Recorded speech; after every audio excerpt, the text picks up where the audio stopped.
안녕하세요. 안녕하세요. 또 한 주는 어떻게 보내셨나요? 무지건강 박쌤입니다. 수분 섭취 충분히 하시는 한 주였나요? 항상 구독자분들의 건강을 염려하는 박쌤입니다. 예, 좀 많이들 챙겨 드십시오. 미네랄 보충은 보충제를 드시는 분들은 그렇게 해서 드시고, 그렇지 않으신 분들은 소금을 드시든 각자 취향에 맞게 충분히 보충을 하셔야 됩니다. 왜냐하면 땀을 많이 흘린 다음에 물만 수분만 보충해주면 심장마비가 올 수 있습니다. 그래서 반드시 미네랄도 같이 섭취해 주시기를 또 한번 부탁드려 봅니다.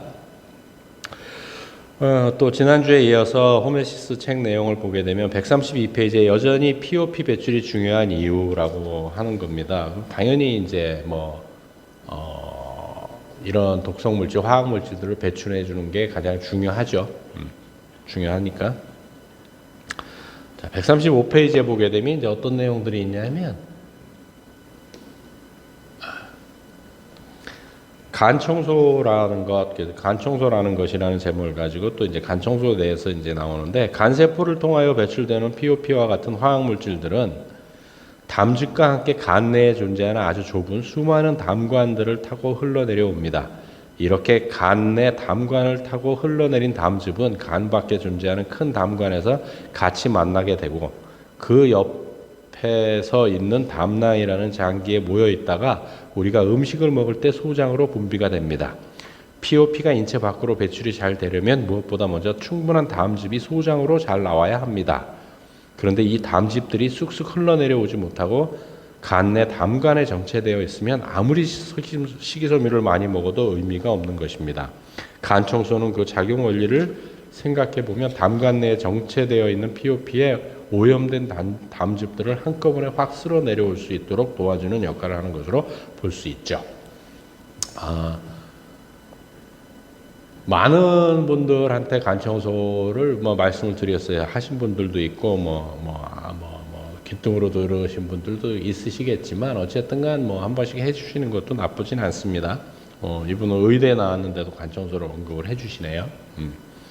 1년에 한 번 정도 해주는 간 청소와 평소 담즙의 흐름을 좋게 해주는 생활 습관은 일반적인 간 기능 회복제보다 간의 건강에 더 의미가 있을 가능성이 큽니다. 그러나 누군가가 저에게 증거 있나라고 묻는다면 저는 현대의학에서 인정해주는 증거는 없다고 답변할 수밖에 없습니다. 그런데 현대의학 경북대학교 의과대학을 졸업해서 의사시죠, 이분도. 효과가 있다는 거죠. 그쪽 연구하시다 보니까. 그래서 이제 글루타치온에 대해서 이제 139페이지에 좀 나오는데, 글루타치온은 시스테인, 글라이신, 글루타메이트의 세 가지 아미노산이 결합된 형태로 존재하는 아주 작은 단위의 물질입니다. 그러나 우리 세포 내에서 가장 풍부하게 존재하는 항산화물인 동시에 생체 내에서의 그 역할은 그 어떤 것보다 중요합니다.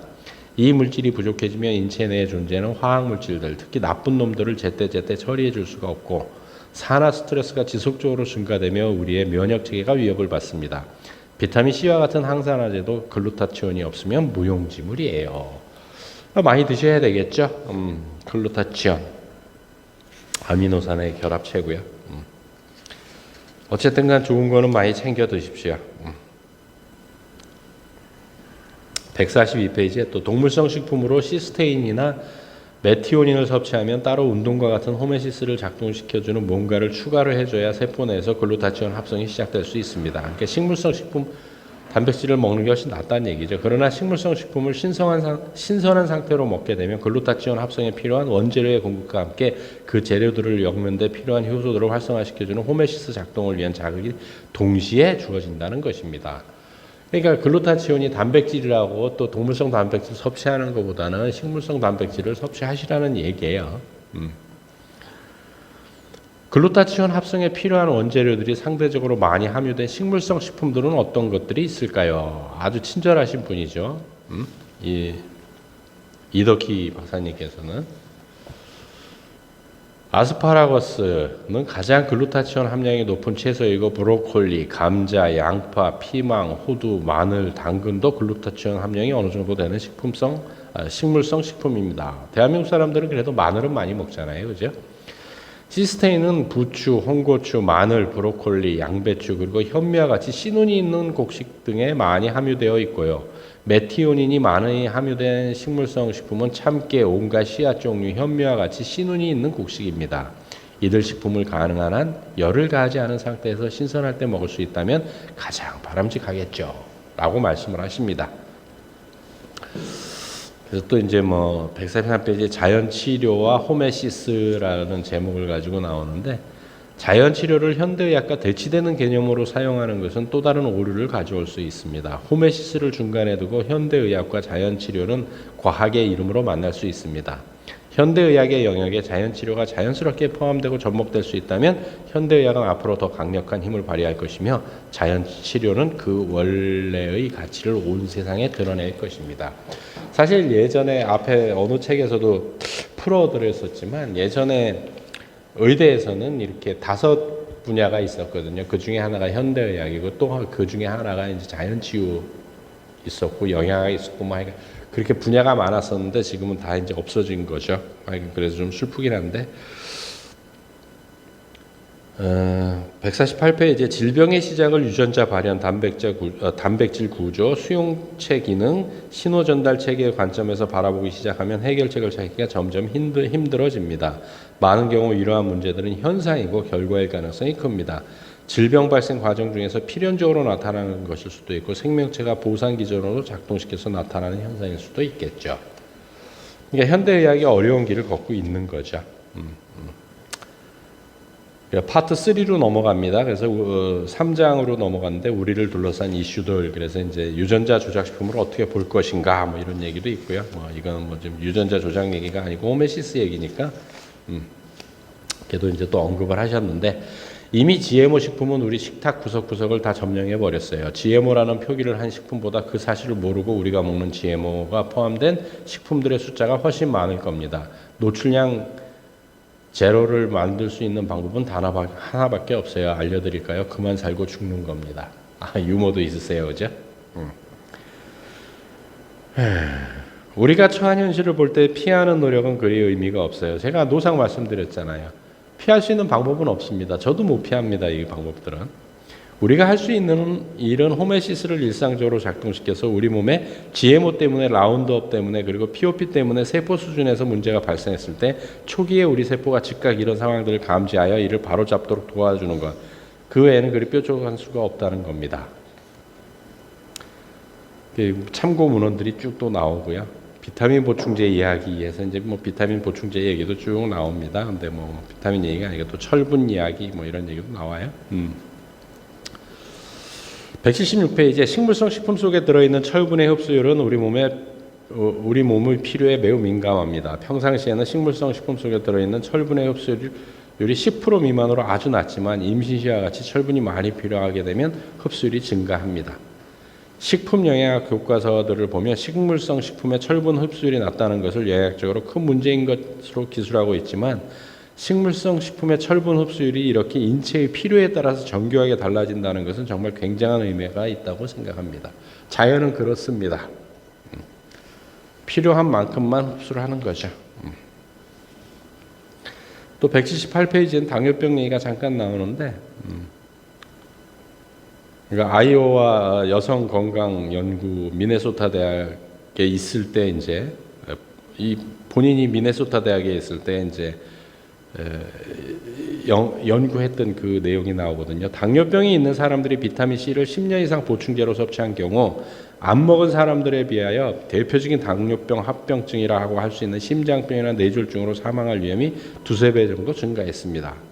그렇지만 음식으로 먹는 비타민 C는 그렇지 않았고요. 또 당뇨병이 없는 사람들에게 보충제로 먹거나 안 먹거나 별 차이가 없었습니다. 아마 이거는 합성이었을 거예요. 식품으로 먹었다면 정말 자연으로 먹었다면 달라질 문제들이 되게 많겠죠.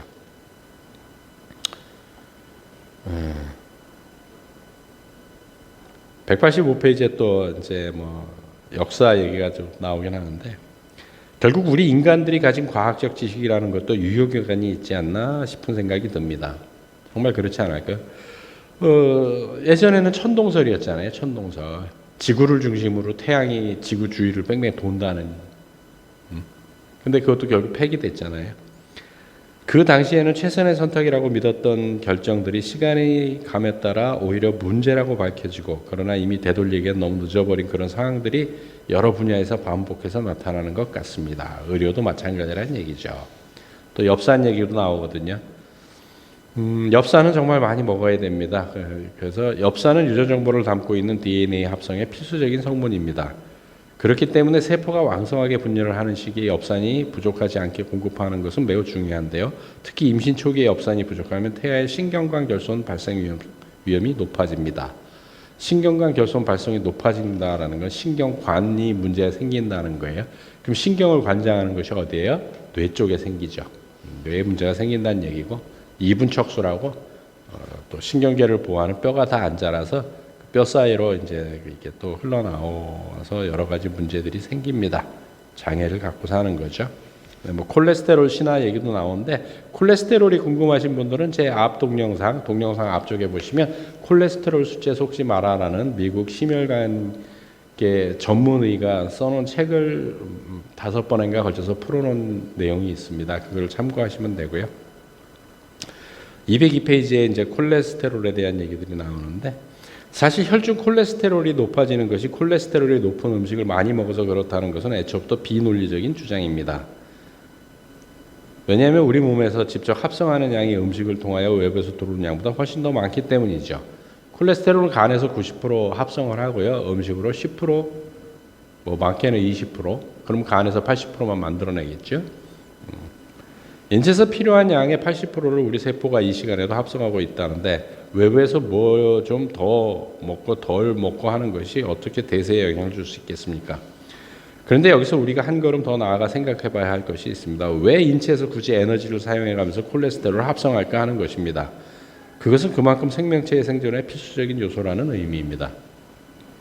제 강의를 들었던 분들은 아시지만, 대학원 우리 제자들도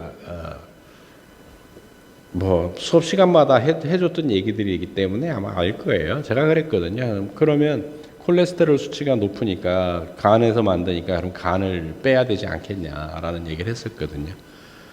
조금 생각을 하셔야 됩니다. 지금 이 박사님처럼 얘기하는 것처럼 조금 일종의, 그러니까 그런 좀 사고적일 질문을 던져보는 사고를 하실 필요가 있습니다. 209페이지, 이제 콜레스테롤부터 비타민 D가 만들어진다는 것은 다시 한번 콜레스테롤이란 낮으면 낮을수록 좋은 것이 아니며, 일정 수준의 콜레스테롤은 우리 몸에 반드시 필요함을 의미하는 것으로 생각하시면 됩니다. 세포마다 존재한다는 비타민 D 수용체에 가서 제대로 그 역할을 하기 위해서는 간에서 한번, 신장에서 또 한번 활성화가 되는 과정을 거쳐야만 최종적으로 우리 인체에서 사용할 수 있는 형태의 비타민 D가 만들어집니다. 햇빛을 많이 쐬십시오. 그거 하려면 또 효소가 많이 필요한 거죠. 낮은 농도의 화학물질에 노출되면 뚱뚱해진답니다. 뭐 뚱뚱해지겠죠. 왜 그래요? 지용성이니까 자꾸 안전한 지방에 쌓아놔야 되기 때문에 그렇습니다. 그럼 단순히 화학물질만 그럴까요? 우리가 먹는 아주 공장에서 생산된 것들은 대부분 그럴 겁니다. 218페이지에 이런 얘기가 있어요. 단순히 많이 먹고 적게 움직여서 뚱뚱해졌다면 쉽지는 않겠지만, 적게 먹고 많이 움직이는 것이 답일 겁니다. 그러나 화학물질에 대한 노출이 관여한 비만은 문제의 실마리를 비만 그 자체보다는 좀 더 근본적인 이유에서 접근해야 할 필요가 있다고 생각합니다. 맞는 얘기죠. 그래서 꼭 보통도 지금도 많이들 그러잖아요. 뭐 많은 칼로리를 섭취하고 소비 안 해서, 칼로리를 소비 안 했기 때문에 살이 찐다고 하지만, 그건 아주 일부만 맞는 얘기입니다. 221페이지에 또 이런 얘기도 있어요.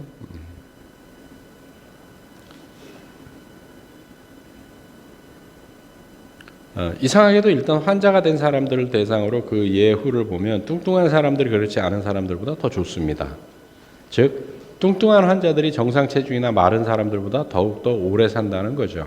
뚱뚱한 사람들이 각종 병은 잘 걸리는데 일단 걸리면 더 오래 산다. 이것이 바로 비만의 역설입니다. 뚱뚱할수록 오래 사는 현상은 관상동맥 질환, 당뇨병, 고혈압, 만성 신부전, 만성 신장 질환, 혈액투석 환자, 만성 폐 질환, 암, 에이즈 등 다양한 질환에서 폭넓게 관찰이 되며, 특별한 질병이 없더라도 나이가 많은 노인들에게서 흔하게 관찰됩니다. 이를 설명하기에 몇 가지 기전들을 제시되고 있긴 하나, 아직 그 이유에 대해 하여서 명쾌한 설명을 하지는 못하고 있죠.